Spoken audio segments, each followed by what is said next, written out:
Yeah, welcome back. Another unknown to fly. This one, again, I got off Grand Piper from the Australian Nationals. I think it was unknown 3.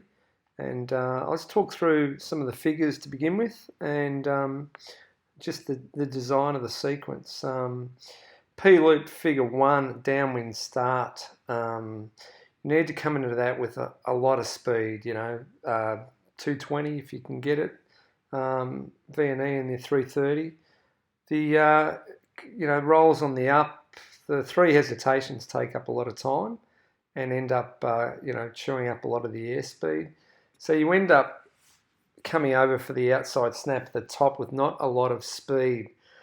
And you're at the top of the box. Quite often it's very hard for the judges to see the pitch in the snap. So you really got to exaggerate it. I know it's a fairly controversial figure. It's caused grief with people being PZ'd at world competition and at national competition. I know it caused a lot of grief at the US Nationals one year.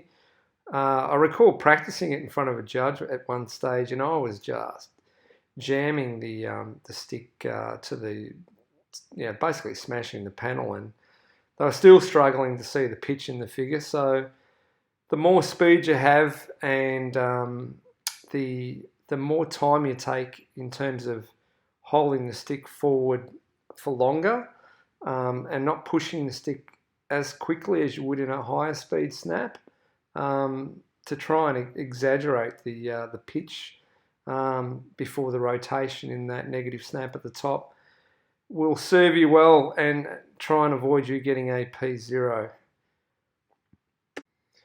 Now, figure 2, a pull through from high speed.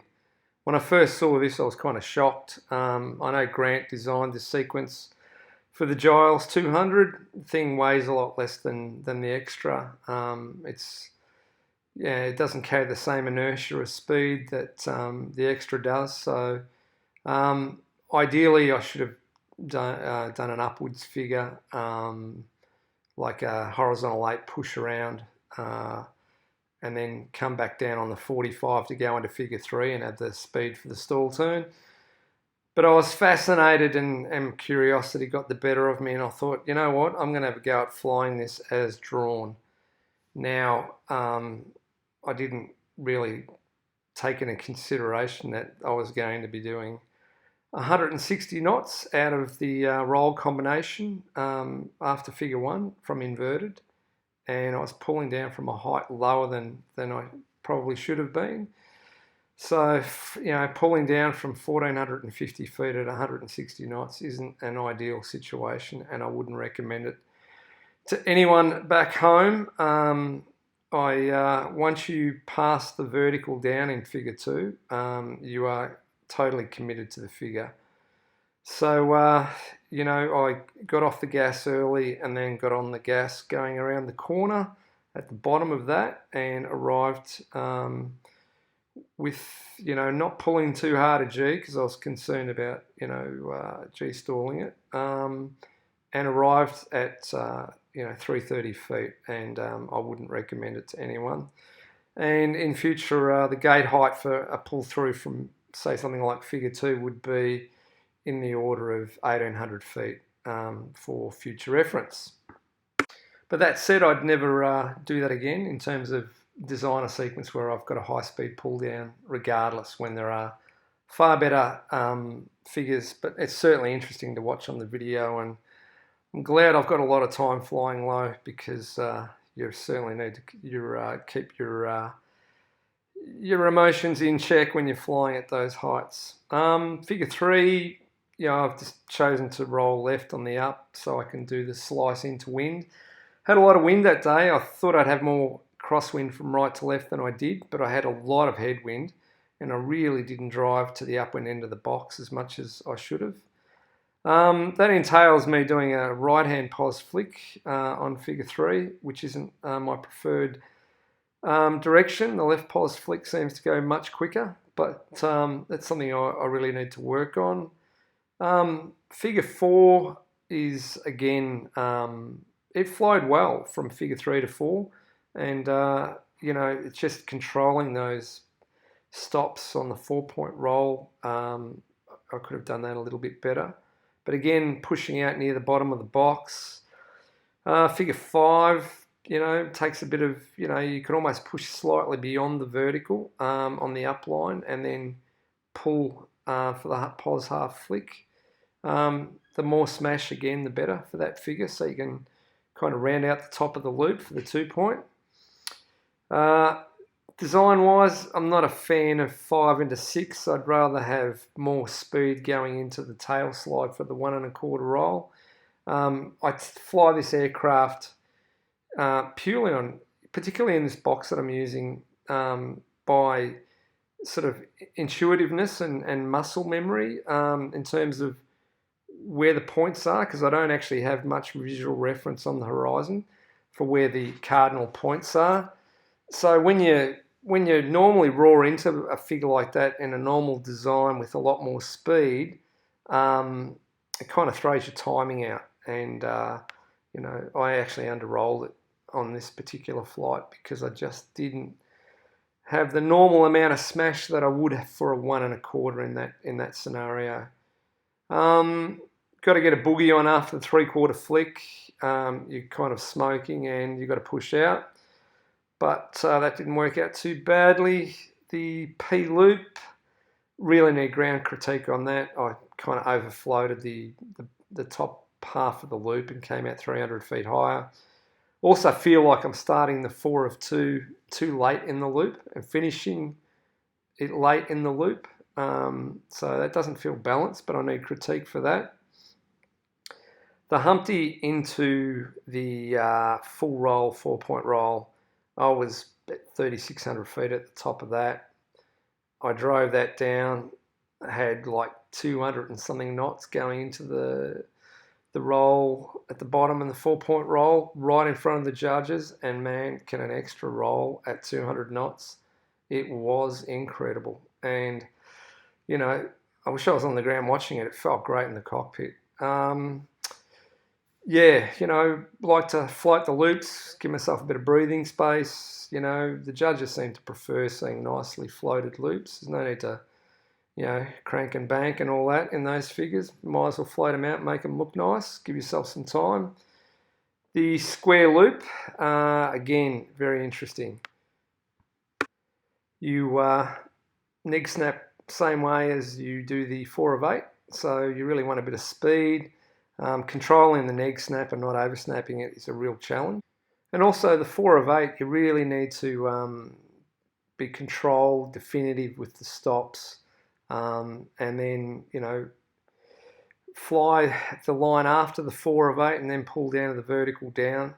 The other thing that's critical with the square loop is making sure you finish the bottom of it. So the moment you hit horizontal and you're roaring out the bottom to go into the end figure, you need to fly that all the way up and complete the square of the box.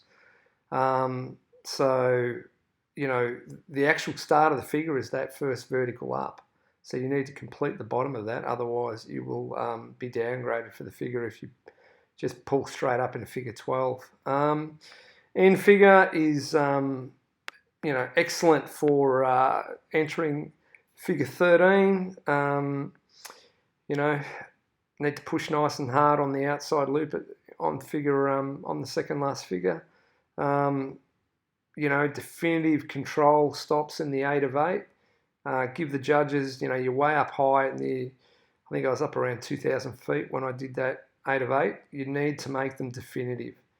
Slow them down a bit, longer hesitations, hold them so the judges can definitely count that you've done 8 of the 8-point roll. Really important because you're a long way up in terms of height in the box.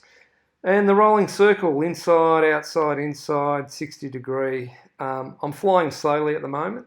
I'm really trying to focus on not losing height, trying to blend the, control the roll rate. The transition from inside to outside is an absolute bitch. I mean, you really need to get on that, the pro rudder for the, your direction. Otherwise you kind of end up, and you'll see this on the video, just kind of rolling on the spot. and not really getting any yawing or yaw motion in the figure, but actually flew it reasonably well. I mean, I often see at international comps the top guys just ripping through the roller, and yeah, sure, it's done tight and it's done fast, but man, I'm seeing the aeroplane, getting, skidded and pulled and arriving, on the finishing heading with still 45 degrees of bank angle still on, and they just roll out, and it kind of,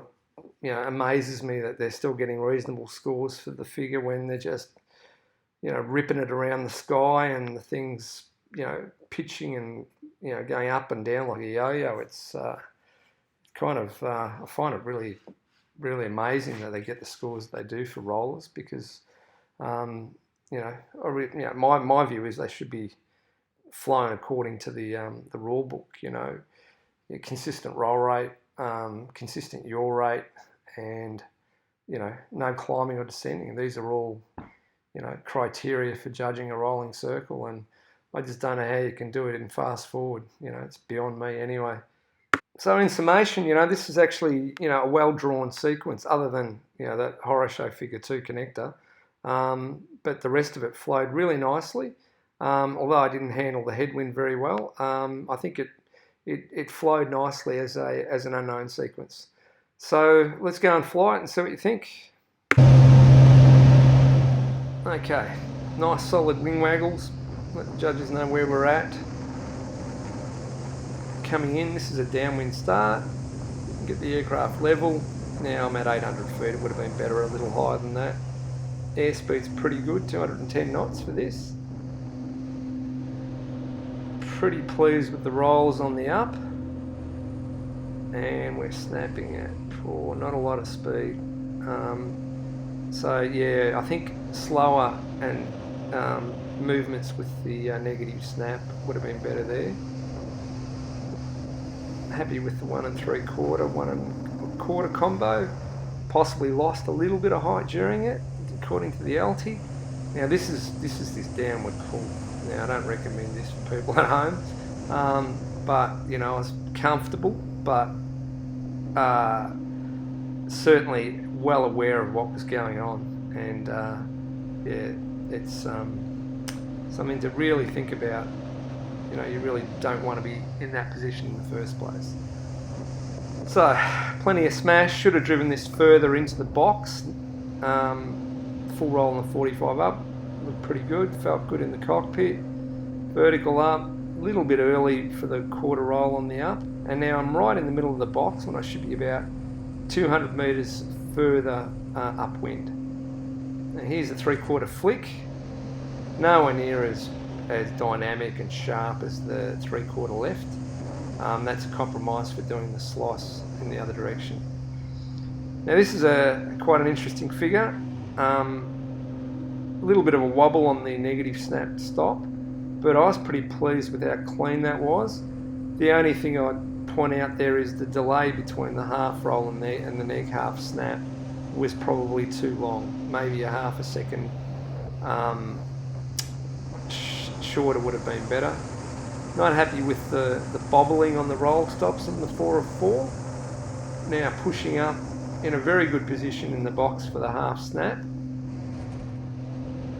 Not a bad effort for a half flick. The 2 of 2, again, you don't have a lot of smash, but a reasonable figure. So relatively pleased with that. Floated it around, let a bit more speed, going into the 1 1/4 with not as much speed as I would like, and ensuingly under-rolled it by about 10 degrees. And if you've noticed, I've drifted across the box, and that's really got me thinking here. I should be 3/4 outside snap on the down. Nice, it would have been nice to draw a line longer after the 3/4 neg flick, but when you're at 600 feet inverted, you really don't have that luxury. So I'm now wanting to go into the end figure, and I want to push myself, and this is where you can butcher these figures slightly. See, I've used left a little bit of rudder to try and nose the aircraft back to the left here during the connector. They're worth 6k. Your job with the connector is to get yourself in a really good position for the next figure, which is the downward loop. Now, I've just angled myself across the box nicely to put myself, centered myself back in the box in a good position for the downward loop 4 of 2. Now this is a figure that needs a ground critiquing judge or coach to tell you when to start the roll. So I'm just sort of guessing exactly where in the loop to start these rolls. But at least I'm on heading and pushing. It looks all okay, but then I look at the alti and I've gained probably 300 feet. I think I started 400 feet. I started at 2.5. I finished at 2.9. So I needed to pull that loop further over. Now another connector, and this is a magnificent. Now I'm way at the top of the box here, so I'm up at in the stratosphere, 3,600. That's what you get when you fly 580. 1 minute you're at 300 feet, the next minute you're at 3,600.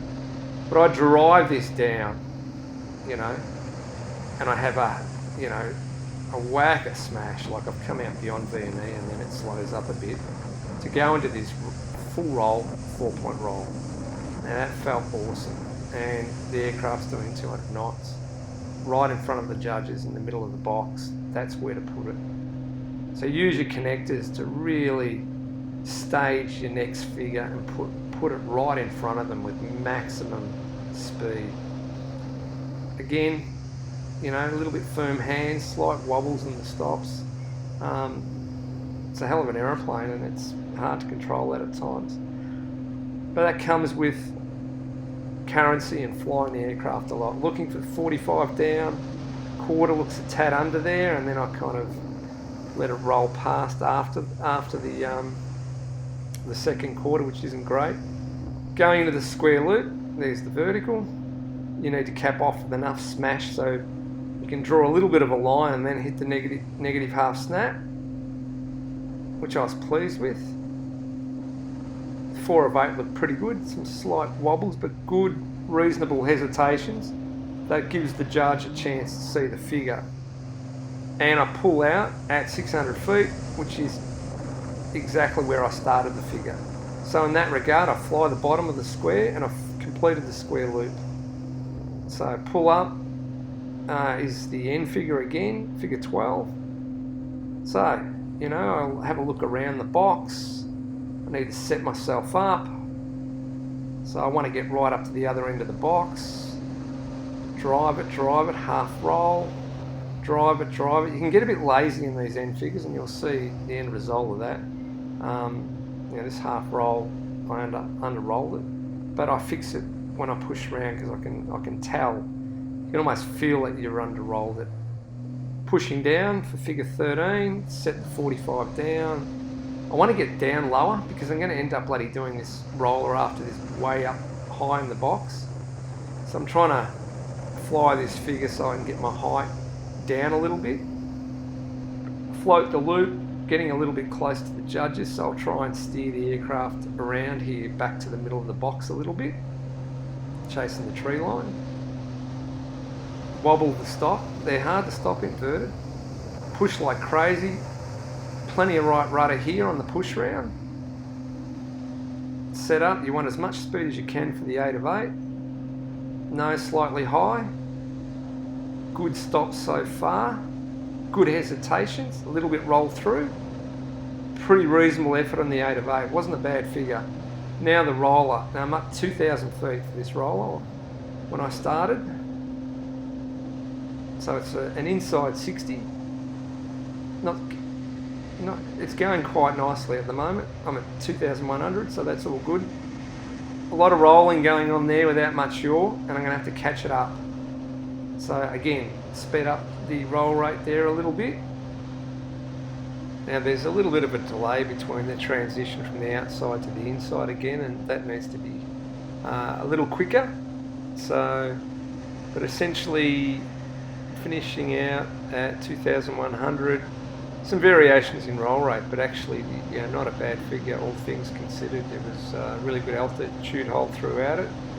So that was the sequence. I had one more go at figure one, just to try and see if I could do the negative snap a little cleaner with a nicer stop. And that time, I kind of rolled the finish there, but it certainly stopped it bobbling. And keeping the G on, checking it here, the 1 3/4, and then I just 3/4 it back. Hope you enjoyed it, and get out there and fly some Aresti. I don't mean to be so uptight, but my heart's been hurt a couple times by a couple guys that didn't treat me right. I ain't gonna lie, cause I'm tired of the fake love. Show me what you're made of, boy, make me believe. Whoa, hold up, girl, don't you know you be